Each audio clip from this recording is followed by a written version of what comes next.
हम जो somatic effect होते हैं और जो एक्यूट इफ़ेक्ट है, जो टाइप्स थे जो इफ़ेक्ट के उनके बारे में स्टडी करेंगे। तो फर्स्ट वन आता है इसके अंदर सोमेटिक इफ़ेक्ट। सोमेटिक इफ़ेक्ट क्या होते हैं, मैंने बताया भी था, पर सुन लो सोमेटिक इफेक्ट क्या होता है। Expose by more radiation some time after produce on human body. तो क्या होता है कि जब सोमेटिक इफेक्ट ऐसे होते हैं कि जब जो ह्यूमन बॉडी होती है वो काफ़ी ज़्यादा रेडिएशन से एक्सपोज होती है, तो ह्यूमन बॉडी पे कुछ इफेक्ट प्रोड्यूस होते हैं, ठीक है। तो उनको क्या बोलते हैं, सोमेटिक इफेक्ट बोलते हैं। ये कुछ टाइम के बाद में प्रोड्यूस होते हैं, अलग अलग टाइमिंग होता है इनका, कुछ जल्दी भी हो सकते हैं और कुछ लेट भी प्रोड्यूस हो सकते हैं। तो जैसे कि फैक्टर डिपेंड ऑन, ये किन किन फैक्टर पे डिपेंड करता है। तो फर्स्ट वन आता है कि टाइप ऑफ रेडिएशन। ये रेडिएशन का किस रेडिएशन है वो किस टाइप की है उस पर भी डिपेंड करते हैं।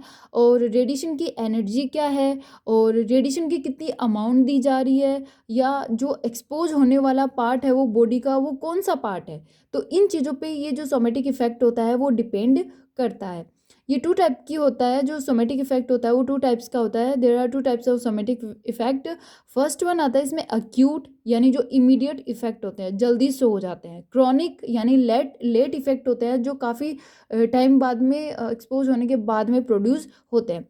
अक्यूट इफेक्ट में क्या होते हैं, जो expose by radiation some days, weeks, month after produce. क्या होता है कि ये इस टाइप के इफ़ेक्ट होते हैं जो रेडिएशन से एक्सपोज होने के बाद, जो पर्सन होता है उसके ऊपर रेडिएशन का एक्सपोज हो चुका, तो ये जो इफ़ेक्ट होते हैं वो कुछ वीक्स बाद, यानी कुछ सप्ताह बाद या कुछ मंथ बाद में प्रोड्यूस होते हैं, ठीक है। तो मैंने बता भी दिया था कि ये जल्दी प्रोड्यूस होने वाले इफ़ेक्ट होते हैं, कुछ डेज बाद में प्रकट हो जाते हैं। तो फर्स्ट वन आता है जैसे कि नोज़िया, यानी कि जी घबराना, वॉमिटिंग हो सकती है, हेडेक हो सकता है, डायरिया की कंडीशन हो सकती है, एनीमिया यानी लेक ऑफ ब्लड, ब्लड की कमी, और स्किन बर्न। तो ये सारी कंडीशंस होती है, ये एक्यूट के अंदर आती है। अब हम क्रोनिक की बात करते हैं। क्रोनिक यानी लेट इफेक्ट, यानी expose by more radiation some years after produce. क्या होता है कि जैसे किसी भी पर्सन का जो बॉडी है वो मोर रेडिएशन से एक्सपोज होगी, और एक्सपोज होने के बाद में जो इफ़ेक्ट होते हैं वो कुछ सालों बाद में प्रकट होते हैं, ठीक है, सालों बाद में शो होते हैं। कि जैसे कि कैंसर होता है, वो 2 साल भी लगा देता है, 3 साल भी शो होने में लगा देता है, पता नहीं चलता है फर्स्ट टाइम में। या हेयर फॉल हो रहे हैं तो धीरे धीरे अपने बाल झड़ने लग जाते हैं, वो हमें धीरे धीरे पता चलता है कि हमारे हेयर फॉल हो रहे हैं। और कैटरेक्ट की कंडीशन आ सकती है। तो ये सभी कंडीशंस होती हैं, वो सारी किसके अंदर आती है, क्रॉनिक के अंदर आती है। अब हम जेनेटिक इफेक्ट की बात करते हैं। सोमेटिक के बाद में जेनेटिक इफेक्ट आता है।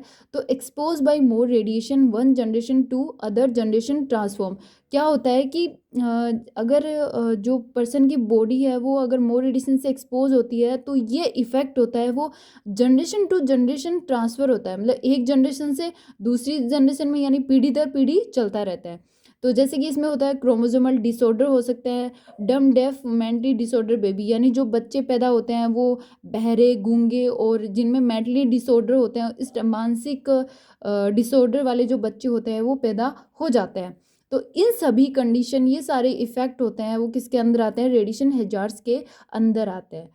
Thank you, bye bye, take care, like share and subscribe. और आपको अदर टॉपिक या कोई टॉपिक छोटा लगे तो उसको लॉन्ग में भी चाहिए, तो मुझे आप कमेंट बॉक्स में कमेंट करना। Bye bye, take care.